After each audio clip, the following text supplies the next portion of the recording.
Hello बच्चों, चलिए प्रश्न को पढ़ते हैं। क्या ऐसी कोई परिस्थिति हो सकती है जिसमें प्रकाश की एक किरण एक प्रिज्म से होकर बिना अपना रास्ता बदले चली जाए? तो इस प्रश्न के लिए जो मूल अवधारणा है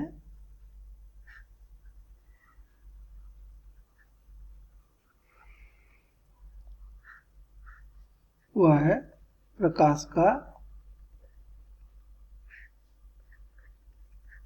अपवर्तन।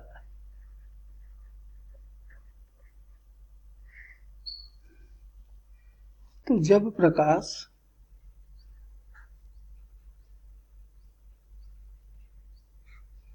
एक माध्यम से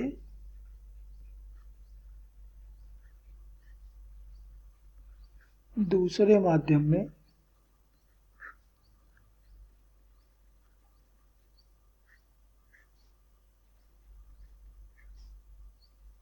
प्रवेश करती है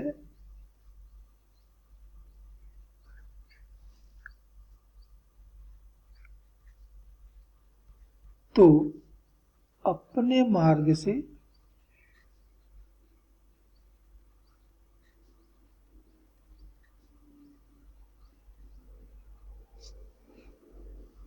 विचलित हो जाती है।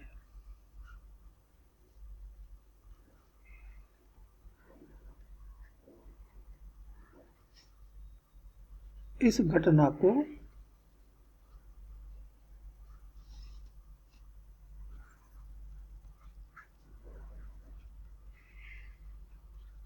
अपवर्तन कहते हैं।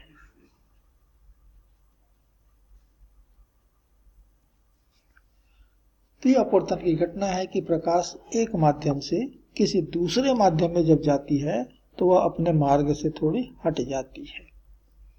बस इसे ही हम अपवर्तन कहते हैं। तो चित्र में एक अपवर्तन की घटना प्रदर्शित की गई है कि प्रकाश माध्यम 1 से होकर, जिसका अपवर्तनांक n1 है, माध्यम 2 में प्रवेश कर रहा है जिसका अपवर्तनांक n2 है, अर्थात n1 की तुलना में कुछ अलग है।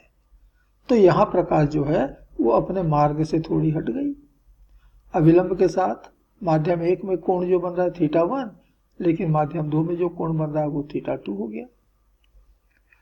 तो इस प्रकार से अपने मार्ग से थोड़ा सा हट जाने की जो घटना है, मुड़ जाने की जो घटना है, जिसे कि हम विचलन होना कहते हैं, इसी को कहते हैं अपवर्तन। तो अपवर्तन होता है क्यों? तो अपवर्तन के पीछे कारण है माध्यम का बदलना।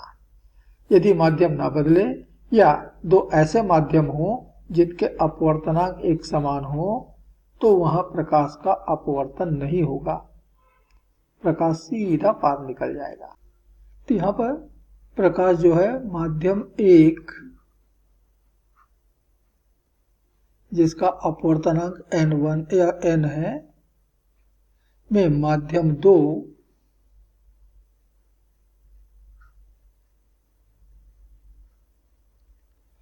इसका भी अपवर्तनांक n है में प्रवेश कर रहा है। तो इस समय हम देख रहे हैं कि जितना कोण अविलंब के साथ जितना कोण माध्यम 1 में बना है, ठीक उतना ही कोण माध्यम 2 में भी बना है, अर्थात प्रकाश अपने मार्ग से विचलित नहीं होता, नहीं मुड़ता। तो एक प्रिज्म की कार्य प्रणाली भी इसी अपवर्तन की घटना पर आधारित है। जब प्रकाश वायु से प्रिज्म में प्रवेश करता है अर्थात माध्यम बदलता है तो मुड़ जाता है, और जब प्रकाश प्रिज्म से बाहर निकलता है अर्थात माध्यम से फिर वायु में आता है तो पुनः मुड़ता है। और इस प्रकार अपवर्तन के कारण ही प्रिज्म प्रकाश किरणों को मोड़ पाता है। तो प्रकाश किरण वायु से जब प्रिज्म में प्रवेश करता है तो एक बार मुड़ गया, और जब प्रिज्म से पुनः वायु में प्रवेश करता है तो एक बार पुनः मुड़ता है, क्योंकि माध्यम बदल रहे हैं, अलग अलग अपवर्तनांक वाले माध्यम यहाँ पर आ रहे हैं प्रकाश के मार्ग में, और इसलिए प्रिज्म ने प्रकाश को इस प्रकार से मोड़ा है।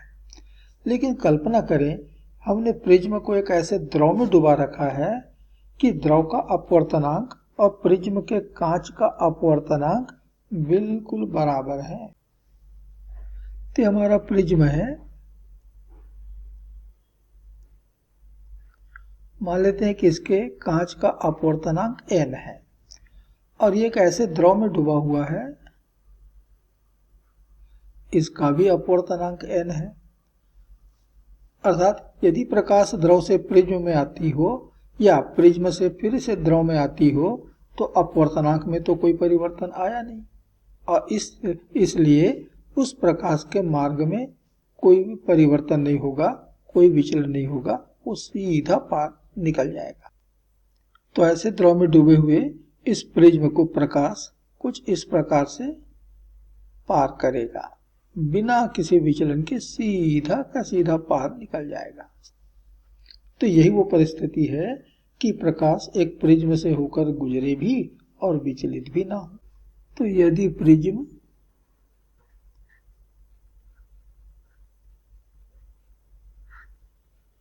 एक ऐसे द्रव में डूबा हो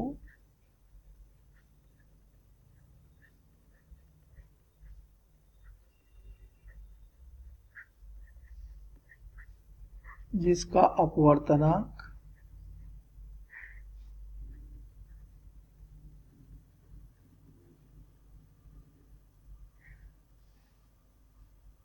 प्रिज्म के कांच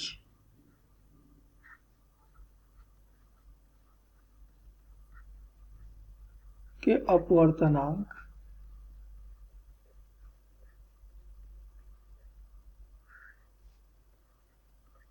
के बराबर हो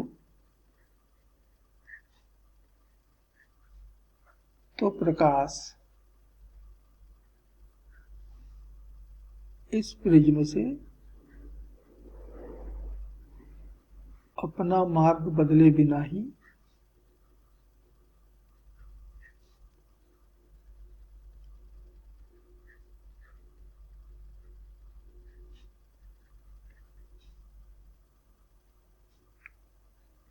निकल जाएगी।